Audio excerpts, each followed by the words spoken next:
చేసినాడు. చంద్రబాబు నాయుడు కూడా అదే ముఖ్యమంత్రి కుర్చీలో కూర్చున్నాడు. చంద్రబాబు నాయుడు దగ్గర కూడా అదే బడ్జెటే ఉన్నింది. కానీ ఎందుకు ఈ పనులన్నీ చేయలేకపోయినాడు అనేది ఒక్కసారి తెలుగుదేశం పార్టీ వాళ్ళు కానీ ప్రజలు కానీ ఆలోచించుకోవాల్సినటువంటి అవసరం ఉంది. జగన్మోహన్ రెడ్డి నువ్వు రాష్ట్రాన్ని అప్పుల పాలు చేస్తున్నావు అని అంటున్నాడు చంద్రబాబు నాయుడు గారు.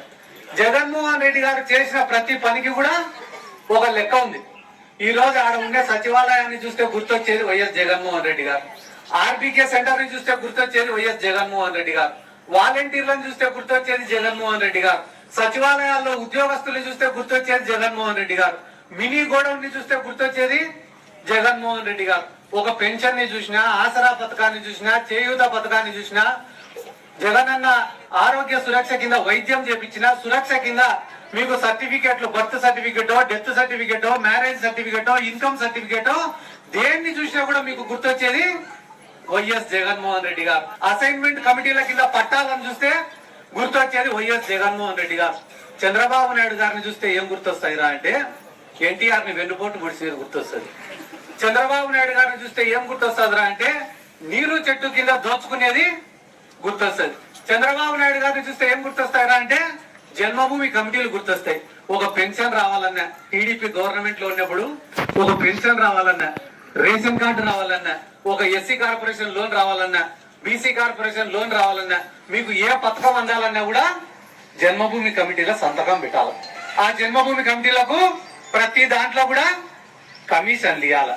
కానీ జగన్మోహన్ రెడ్డి గారు అధికారంలోకి వచ్చినాక మీరు అర్హులైతే చాలు, ఏ పథకమైనా కూడా డైరెక్ట్ గా వచ్చి మీ అకౌంట్లలో పడుతున్నాయి. కాబట్టి జగన్మోహన్ రెడ్డి గారు ఇంత మార్పు చేస్తున్నప్పుడు డబ్బులున్న వాళ్లకు, ఇందాక లక్ష్మీదేవి గారు చెప్పినట్టు డబ్బులున్న వాళ్లకు, ఫ్యాక్షనిస్టులకు, పేరు మోసిన పెద్ద పెద్ద బడా రాజకీయ నాయకులకు జగన్మోహన్ రెడ్డి గారు అంటే ఇష్టం ఉండదు. ఎందుకు? మేము సంపాదించుకోవాల్సిన డబ్బులు, మేము దోచుకోవాల్సినటువంటి డబ్బులు, మా పిల్లల కోసం కూడబెట్టుకోవాల్సినటువంటి డబ్బులను అన్ని ఎత్తుకుపోయి పేదవాళ్లకు పంచి పెడితే మా పిల్లలు ఎట్ట బతకాలా అని ఒక కడుపు మంటతో జగన్మోహన్ రెడ్డి గారిని ఉండకూడదని చెప్పి చూస్తానే మాట వాస్తవమా కాదా మీరే ఆలోచన చేయాలా. ఎందుకంటే జగన్మోహన్ రెడ్డి గారు మిమ్మల్ని నమ్ముకున్నారు, మీడియా వాళ్ళని నమ్ముకోలే, వేరే పార్టీలను నమ్ముకోలే, డబ్బులను నమ్ముకోలే. ఎవరిని నమ్ముకున్నారు జగన్మోహన్ రెడ్డి గారు? కేవలం పేదవాళ్లను, మహిళలనే నమ్ముకున్నారు.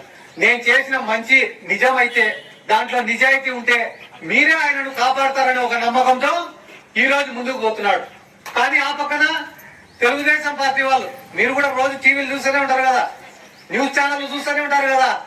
చంద్రబాబు నాయుడు ఒక రోజు పోయి కాంగ్రెస్ వాళ్ళ సంఘెక్కుతాడు, ఒక రోజు పోయి బీజేపీ వాళ్ళ సంఘెక్కుతాడు.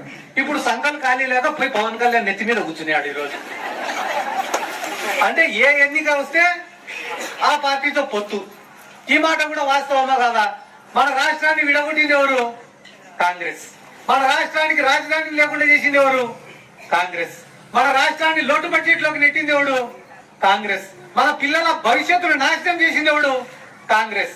2019 ఎన్నికలలో ఆ రోజు కేంద్రంలో ఏడా రాహుల్ గాంధీ ప్రధానమంత్రి అవుతాడు అని చెప్పి ఈ చంద్రబాబు నాయుడు పోయి కాంగ్రెస్ వాడిని సంఖ్యకిరాడు. పాపం భస్మం అయిపోయి ఆ పార్టీ దేశంలోనే లేకుండా పోయింది. ఆ పార్టీ ఏం చేయాలని తెలియక పైన నరేంద్ర మోడీ 2 మంత్రి పదవులు తీసుకున్నాడు. ఈడేమో బీజేపీ వాళ్ళకు 2 మంత్రి పదవులు ఇచ్చినాడు, కేంద్రంలో ఏమో ఈయన 2 మంత్రి పదవులు తీసుకున్నాడు. ఆడ 2 పిల్లల్ని కన్నాడు, ఈడ 2 పిల్లల్ని కన్నాడు. ఏమైందో ఏమో ఉండేటువంటి వాళ్ళతో సంసారం విడిపోయినారు, విడాకులు తీసుకున్నాడు. ఆ రోజు వరకు బాగా ముద్దులు పెట్టుకుంటే తిరిగినాడు. మోడీని మించిన నాయకుడు లేడు, మోడీ కన్నా తెల్లయ్యేవాడు లేడు, మోడీ ఎంత ముసలివాడైనా కూడా ఇంకా గ్లామర్ మెయింటైన్ చేస్తాడని చెప్పింది ఇదే చంద్రబాబు నాయుడే. ఏమైందో ఏమో తెలియదు, ఉండేటువంటి ఒక రోజు విడాకులు తీసుకొని మళ్ళా మోడీని తిట్టడం మొదలు పెట్టాడు. మళ్ళా మొన్నటి ఎన్నికలలో పవన్ కళ్యాణ్ వాడు ఒక సినిమా యాక్టర్ పనికి వాళ్ళాడు, వానికి 10 ఓట్లు ఉండాయని మాట్లాడాడు. మళ్ళా ఈ రోజు ఎలక్షన్ల దగ్గరకు వచ్చే కొద్దీ పవన్ కళ్యాణ్ మించినాడు ఎవడైనా ఉన్నాడరా, ఆ సినిమా చూసి చచ్చిపోవచ్చు అని చెప్పి చెప్తాడు. ఎవరు? ఇదే చంద్రబాబు నాయుడు. ఏ రకంగా అయితే రాష్ట్రంలో ఈ రోజు అన్ని రాజకీయ పార్టీలు ఏకమై జగన్మోహన్ రెడ్డి గారిని లేకుండా చేయాలని అనుకుంటున్నాయో, ప్రతి నియోజకవర్గంలో కూడా పేరు పోసిన రాజకీయ నాయకులందరూ కూడా ఒక్కటైతారు. ఎందుకంటే మాకు ఏ అండా లేదు, మా కాడ 1000 కోట్ల ఆస్తులు లేవు, మా కాడ పెద్ద పెద్ద కిరీటాలు పరిచయాలు ఏమీ లేవు. మాకు ఉండేదంతా మీ ఆశీర్వాదము, మీ అభిమానము, మీ ప్రేమ ఉంటే రాజకీయం చేయగలుగుతాం, లేకుంటే రాజకీయం చేయలేం.